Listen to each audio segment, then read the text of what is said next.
Hi, my name is Debbie, and I am obsessed with all things to do with ultrasound. I'm an empty nester who has spent the last 28 years scanning in all different kinds of situations: clinics, hospitals, point of service, emergency departments, private offices, echovascular, general, high risk OB, and want to dive down deep into all things to do with technology, techniques, and transformation. It's time we take ultrasound to the next level. Think of this like your little power boost on your commute to all things ultrasound, along your way to the thing that we call work.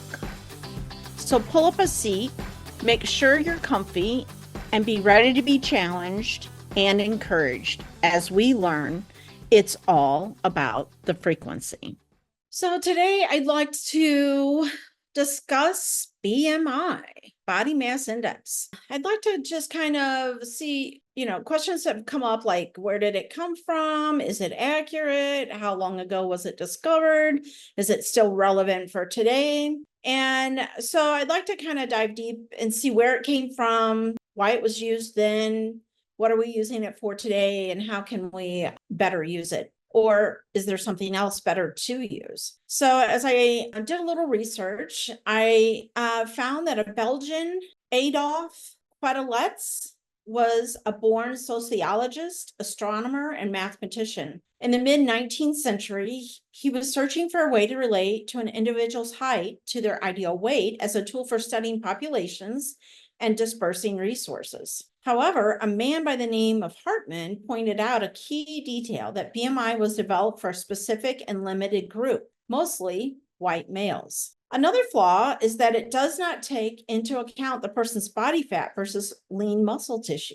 Muscle weighs more than fat. So for example, someone with a lot of muscle and little body fat can have the same BMI as someone who is obese and has less muscle. BMI can be overestimated body fat in athletes and people with muscular build, and underestimated body fat in older people and those who have lost muscle. Age and activity level. BMI varies by age and whether you are active or sedentary. Ethnicity. BMI may underestimate risk for people of Asian descent because it doesn't factor in the risk associated with excess abdominal fat, which is higher among some Southeast Asians. BMI can be used to screen for weight categories that may lead to health problems, but it's not a good overall indicator for how healthy you are. You can also consider your waist size, which increases health risk regardless of BMI. Another study suggests that a waist to hip ratio is the most accurate. This takes into account factors such as fat and bone structure, and the ratio is a better predictor of morbidity. The commentary written by Dr. Holly Ann Russell, MD, MS, stated that there is more harm in discussing someone's weight as opposed to discussing becoming more active or discussing smoking cessation, and that it would be a better way to spend healthcare dollars and practicing doing no harm. That statement really resonated with me, doing no harm, because I think I know I have beat myself up with my BMI or shamed myself, or we've used it as shame on other people.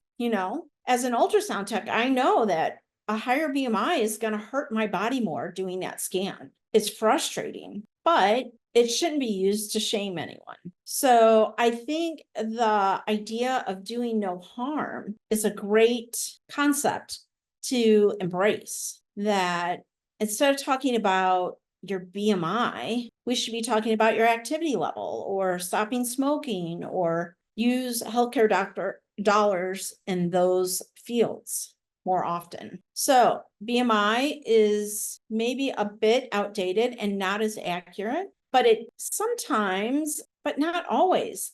Sometimes I have a lady who has a high BMI that scans beautiful because I find that one window, right? And other times I have a high BMI that I can't penetrate with worth a darn, and it's tough. So understanding where that BMI came from and why it was invented, and how it was used back then and for white males, was a big eye opener for me and helped me understand that it's just a tool. It's not to really define anyone. And so I hope you don't use it as a way of defining you or others, but we can move past this shaming or BMI conversation to how to be healthier and how to be more active. I hope this has been helpful information and given you some context and hopefully some grace for yourself or grace for others. And if you have any questions,